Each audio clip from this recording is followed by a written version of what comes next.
7 PM విశ్వేతారెడ్డి ప్రస్తుతం వైసీపీని కుదిపేస్తున్న అంశం, ఏపీ రాజకీయాలను షేక్ చేస్తున్న అంశం వైఎస్ వివేకానందరెడ్డి హత్య కేసు. వైఎస్ వివేకానందరెడ్డి హత్య ఎలా జరిగింది? దీని చుట్టూ రాజకీయం ఉందా? దీని వెనకాల టీడీపీ వాళ్ళు ఉన్నారా? లేదు టీడీపీ వాళ్ళకి ఏం అవసరం, మీ వైసీపీ వాళ్ళే చేయించి మా మీద తోస్తున్నారు అంటూ ఈ హత్యని రాజకీయం చేస్తున్నారు. మరోవైపు కొంతమంది న్యూమరాలజిస్టులు, ఆస్ట్రాలజిస్టులు ఈ సంఖ్యా శాస్త్రం ప్రకారం 8 సంఖ్య ఆ ఫ్యామిలీని పట్టి పీడిస్తుంది అంటూ చెప్తున్నారు.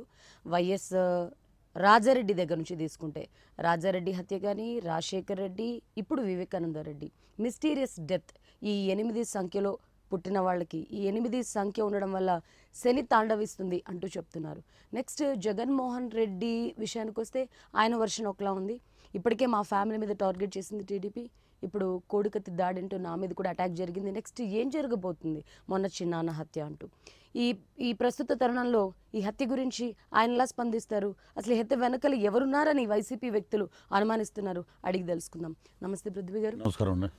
రైట్, ఇంకెన్నో రోజులు లేదు ఎలక్షన్, ఇంకా హైదరాబాద్లో తిరుగుతున్నారు, ఎప్పుడు వెళ్తున్నారు ఏపీకి? అంటే మేము రేపు బయలుదేరుతున్నామండి మొత్తం టీం అంతా. అంటే ఇక్కడ ప్రోగ్రామ్స్ ఇవన్నీ చేస్తున్నాం. అందులో మధ్యలో మాకు ఒక సాడ్ ఇన్సిడెంట్ జరగటం, దాంతో ఒక 2 రోజులు కార్యక్రమాలన్నీ ఆపవలసి వచ్చింది. సో దానివల్ల మేము ఇంకా డే అండ్ నైట్ కంప్లీట్ చేసి ఆల్మోస్ట్ ఫైనల్ స్టేజ్కి వచ్చేసామండి. ఇంకా రేపు క్లియరింగ్, రేపు సాయంత్రానికి మేబీ రేపు నైట్ బయలుదేరిపోతామండి.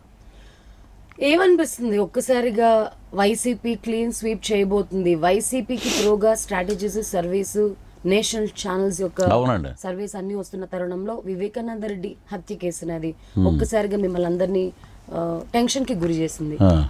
మీరేం అనుకుంటున్నారు దీన్ని? మీరు ఎవరైనా అనుమానిస్తున్నారా? ఇప్పుడు కడప ఎస్పీ చెప్తున్న వివరాల ప్రకారం మొదటగా గుండెపోటుతో మరణించారని చెప్పడం, తర్వాత forensic reports, post mortem reports చూస్తే కాదు చాలా దెబ్బలు తగిలాయి, అది మర్డరే, హత్య అని చెప్పి నిర్ధారించారు. మీకెవరి మీదైనా పర్టికులర్గా అనుమానాలు ఉన్నాయా? అంటే ఇప్పుడు వాళ్ళు దర్యాప్తు చేస్తున్నారండి, అధికారం వాళ్ళ చేతిలో ఉంది, వాళ్ళు ఏదైనా మాట్లాడవచ్చు. ఇప్పుడు మా అభిషేక్ రెడ్డి గారు ఉన్నారు, వైఎస్ అభిషేక్ రెడ్డి గారు, వాళ్ళ అన్నయ్య గారు అబ్బాయి అభిషేక్ రెడ్డి, ఇంకోరు ఉన్నారండి, డాక్టర్ అండి ఆయన. ఆ అబ్బాయి మేము పాదయాత్రలో ఆఖరి రోజున నాకు మోకాలకు దెబ్బ తగిలినప్పుడు, మొన్న పులివెందులకి నేను వెళ్ళినప్పుడు చక్కగా ఆయనే నాకు ట్రీట్మెంట్ చేశాడు. ఆయన చెప్పింది ఏంటంటే, లోపలికి మేము వెళ్ళేటప్పుడు అక్కడ వరకు మమ్మల్ని ఎలా చేశారని 10 టీవీలో దేంట్లో కూడా ఆయన చెప్పాడు డిబేట్లో. ఆయన చూసేటప్పుడు ఆయన బాత్రూంలోకి ఇలా వంగి ఉన్న విజువల్సే వాళ్ళకి కనపడిన, మిగతా ఏం జరిగిందో వాళ్ళకి అసలు తెలియలేదు. తర్వాత అందరూ వచ్చే వరకు అక్కడ బాడీని ఎవరో కదిలించలేదండి. అందరూ వచ్చాక తీస్తే వాళ్ళు షాక్ అయ్యారండి. ఆ విషయంలో ఆయన చెప్పింది 100% మేము ఎక్కిపోస్తున్నాం. బట్ ఇక్కడ ఏమైందంటే, ఇలాగ మర్డర్ జరిగిందంట, ఇదేమో గుండెపోటు అంట, లేకపోతే తర్వాత ఇంకోటి జరిగిందంటే, ఎందుకంటే మాకు చట్టం మీద బాగా నమ్మకం ఉంది. ఎంతటి పెద్దవాడైనా సరే శిక్షించే హక్కు చట్టానికి ఉంది. కాబట్టి మేము చట్టాన్ని గౌరవిస్తాం. ఎస్పీ గారు ఏం చెప్పారో దాన్ని కూడా మేము గౌరవిస్తాం. మాకు ఏంటంటే అక్కడ ఒక సస్పెక్ట్గా ఒక పేరు చెప్పారు, పరమేశ్వర్ రెడ్డి గారని. ఇప్పుడు వైరల్ అవుతుంది మొత్తం నెట్స్ అన్నిటిలో, మొన్నే రిలీజ్ అయ్యాడంట. అతను మీద ఒక అనుమానం ఉంది.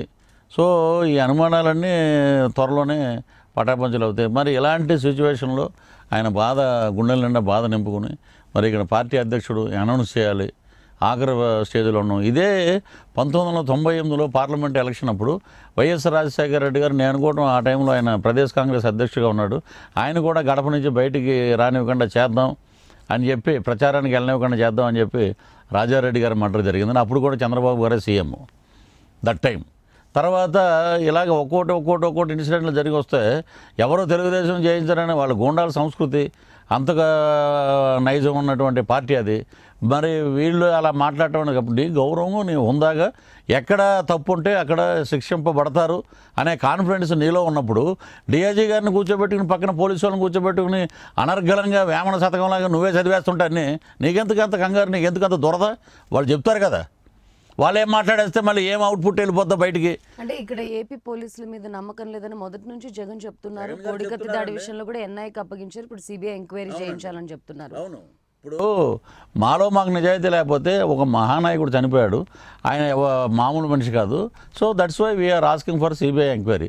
సిబిఐ ఎంక్వైరీ మా మీద మేము ఎందుకు వేసుకుంటామంటే, మేము అట్లాంటి తప్పులు చేసినప్పుడు అది తెలుసుకోవాలి వాళ్ళు. అంటే చంద్రబాబు నాయుడు వర్షన్ ఏంటంటే సరే ఎంక్వైరీ చేయిద్దాము, నేను కూడా రెడీగా ఉన్నాను, నాకు మీకన్నా ఫస్ట్ నాకు తెలుసుకోవాలని ఉంది, ఇందులో ఎవరు పాత్రధారులు ఎవరు సూత్రధారులు, జగన్కి ఫస్ట్ నుంచి నేరమయ్యే చరిత్ర ఉంది, అవినీతిమయ చరిత్ర ఉంది. ఆయనకి లేదా ఇప్పుడు పప్పుకి డ్యాన్సులు వేసుకుంటూ ఇలాగా బీర్ బాటిల్ పెట్టుకుని అమ్మాయిలను పెట్టుకున్న చరిత్ర లేదా, ఏది పడితే అది వేయొద్దండి మనిషి మీద. నేర చరిత్ర ఉందని చూసారా? నేర చరిత్ర పరిటాల రవి గారు మర్డర్ జరిగినప్పుడే రాజశేఖర రెడ్డి గారు అసెంబ్లీలోనే చెప్పాడండి, సవాల్ చేశాడు. వాళ్ళ అబ్బాయి మీద సిబిఐ ఎంక్వైరీ చేశాడు, క్లీన్ చిట్ ఇచ్చారు. అప్పుడు ఆయన ఉన్నాడు కదండి దాంట్లో అపోజిషన్ లీడర్గా. ఎంతకన్నా ఇంకేం కావాలండి ఇంకా?